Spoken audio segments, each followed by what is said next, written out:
Confrontation sévère entre équipes placées en tête du championnat hier au stade Jean-Bouin à Nîmes à l'occasion du match opposant Nîmes Olympique, maillot sombre à droite et Grenoble en blanc à gauche.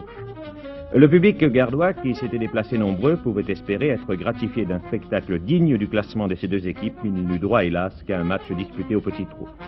Et bien que le succès des Nîmois soit la conséquence directe d'une pression plus constante et d'un jeu plus coordonné, l'équipe gardoise pécha par manque de cohésion à l'approche des buts. L'on jouait depuis 35 minutes environ quand Perly fut sanctionné d'un coup franc pour faute sur Perrault.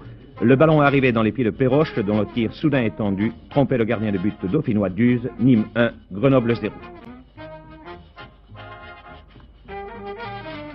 Cette avance au tableau d'affichage était somme toute logique, mais les Grenoblois, stimulés par ce handicap, tentèrent de refaire leur retard et il fallut tout le brio de Landy pour préserver ses filets.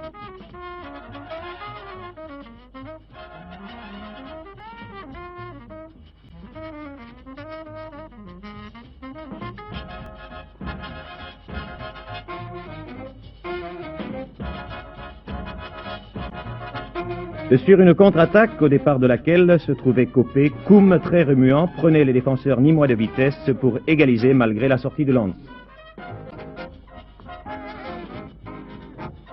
Score nul, un but partout après 45 minutes de jeu.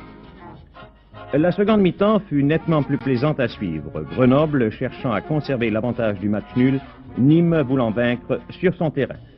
Ce qui fait que quelques situations fort dangereuses se créèrent dans la surface de réparation dauphinoise et il fallut alors à la défense de Grenoble parer souvent au plus pressé.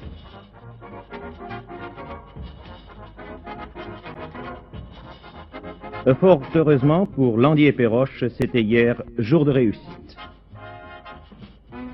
Il restait environ 5 minutes à jouer lorsqu'une action Kabyle-Perrault mettait la défense adverse hors de position. La reprise de volée de Péroche ne laissait aucune chance à D'Uz. Le match était joué et de par leur victoire, les Nîmois se trouvent à présent à une toute petite longueur des leaders Angoulême et Bastia.